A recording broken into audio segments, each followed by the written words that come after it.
Hi everyone and welcome to my channel, or welcome back to my channel. If you are new here though and you've never seen me before, my name is Mejani, and on this channel I love sharing DIYs and lifestyle videos, and I love showing you how to live your absolute best life on a budget. In today's video I'm staying true to that goal, and I'm sharing some DIY tips and some hacks and things that you can do in your space to decorate your room for free, or for pretty much free, using things that you can find around your house or things that are very inexpensive. So whether you have a really tiny budget or you just want to get creative, hopefully these tips will work for you. So let's just go ahead and jump straight into this video. Let's start by talking about recycling. Never underestimate what you can find in your recycle bin, because there are so many things that you can DIY. The first thing I'm going to show you is these cute little plant pots, and they're just made out of really basic water bottles. I think this project works best with really unique water bottles, and I've been saving these for a while, so if you have one that looks cool, keep it, put it to a side and do something fun with it. Start by peeling or washing off the sticker and then marking where you want to cut.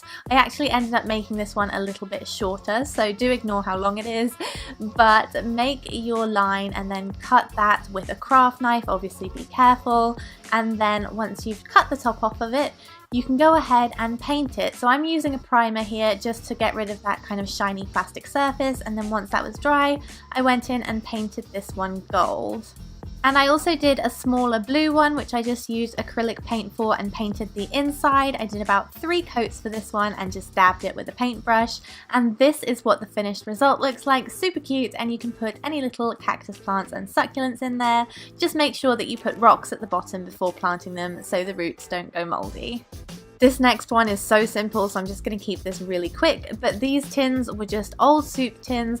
All I did was remove the label with some hot water, and then I just painted them with some acrylic paint in a couple of different shades. And you can definitely use these for planters, or you can use them to store pencils, paint brushes, makeup brushes, or whatever you like. And the next category for things that you can use to decorate with for free is paper. So I'm using scrapbook paper because I have a lot of it, but you can use any kind of paper: wrapping paper, newspaper, plain printer paper. I want to first show you how to make this very simple origami box. It's so easy to make, and you can use it for storage and organization. Take a piece of paper 12 by 12 inches and fold it down the center, making sure you score the lines really well with your fingernails. Then unfold it and fold the edges in to meet that first line, as you can see I'm doing here. Score those edges again, and then open it up and fold it down the original line. Then on the edge with the fold, bring the corners in to make little triangles that meet that center fold. Do this on the other side too, but only take the top layer of paper as I'm doing here. Then at the bottom, where the top of the triangles meet, you want to fold this up and score it in a straight line. Do the same for the top as well. Turn it to the side and then push the paper up in the center where that line is and fold it upwards so you kind of have what looks like a house. Then you're going to want to pull the paper up into this kind of box shape, and then to finish it off, fold in the corners to create 2 triangles that you can tuck in the inside like so. I really hope you can see what I'm doing here, because explaining how to do origami is actually really hard. But this is the final result, and this is what you get from a square piece of paper, but if you made it with a rectangular piece, you would get more of a square box. Moving on to the next category, which is to upcycle or thrift things. So I'm going to start by showing you this really simple candle holder that I used by upcycling some pegs that I already had in the house and an old candle jar. Let's get into it. So you'll need to start by taking apart some pegs. This is so simple, you just pull them apart to the side and get rid of that metal piece that's in the middle.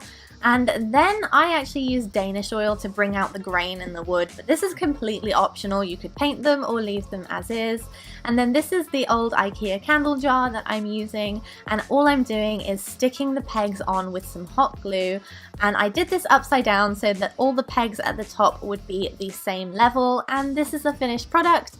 Definitely don't think it looks like pegs anymore, but it was super fun to make and didn't take very long at all.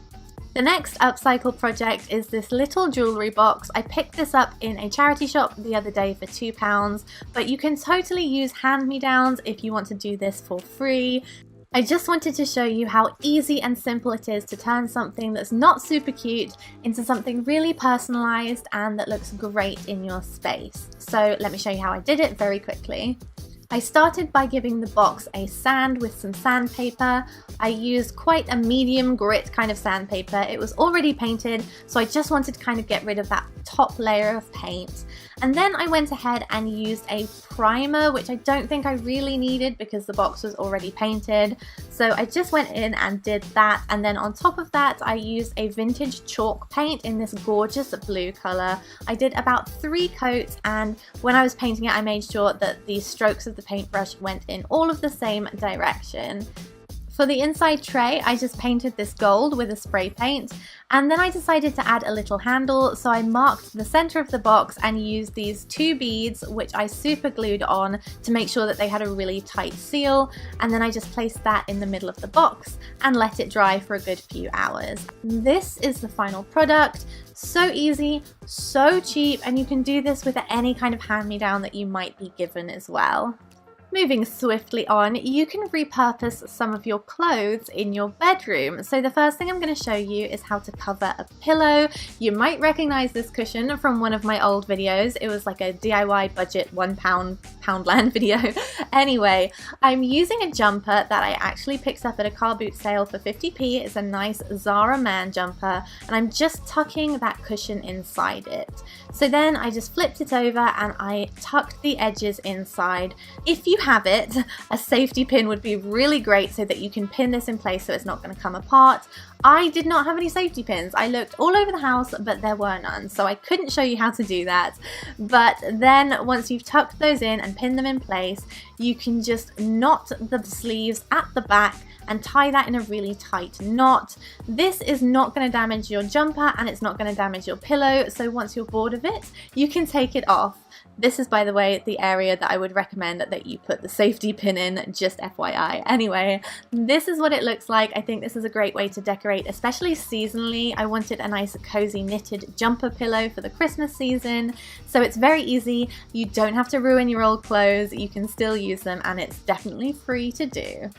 If you're anything like me, you probably have loads of cozy long scarves lying around and you just don't want to get rid of them because they're super cute. Well, you can definitely try and repurpose them and use them as a throw on the end of your bed. These work really well as a small blanket or as a bed runner at the end of your bed. They add a nice pop of colour or just a little bit of cozy texture to make you feel warmer in the winter months.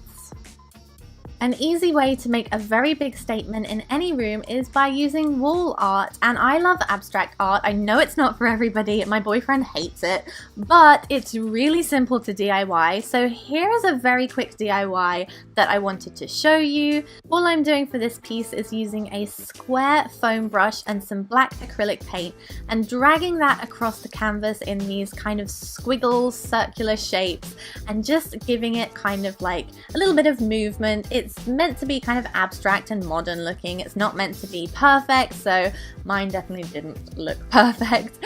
But it's so simple and you don't need a canvas for this. You can do this on cardboard or a piece of paper and then stick it up on your wall. I really love buying prints, but they can be so expensive, so it's so easy to make your own, especially when it just takes about 5 minutes. So if you do like abstract art, maybe you want to try this out. To put it on the wall, I just put a kind of sticky command type strip on the back of my canvas and stuck those up behind my mirror. I really like them. I'm looking at them right now and I'm like, yeah, this is exactly what my desk area needed. So hopefully that inspired you to get out and get creative and make some kind of wall art piece, no matter what it is. I do have a ton of videos about wall art DIYs. If you want to see them, I will leave that linked down below.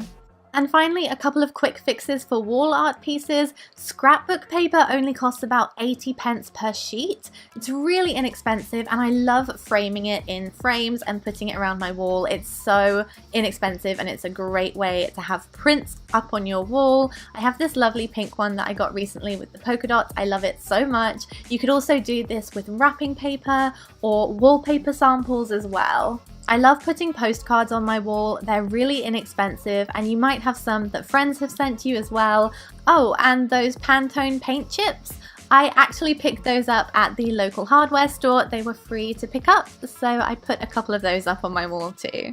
So that's everything for today's video. I really hope you guys enjoyed it, and I hope it motivated you to get a little bit more creative in your space. Whether your budget is really small or really big, you can do so many fun things, and you can definitely make your home feel a little bit more cozy and unique. So I'm going to leave it at that. If you did like this video, don't forget to drop a thumbs up in that little thumbs up box thingy down there. Let me know that you like it, and leave a comment down below if you make any of these things. I'd love to hear back from you, and I'll see you guys next time.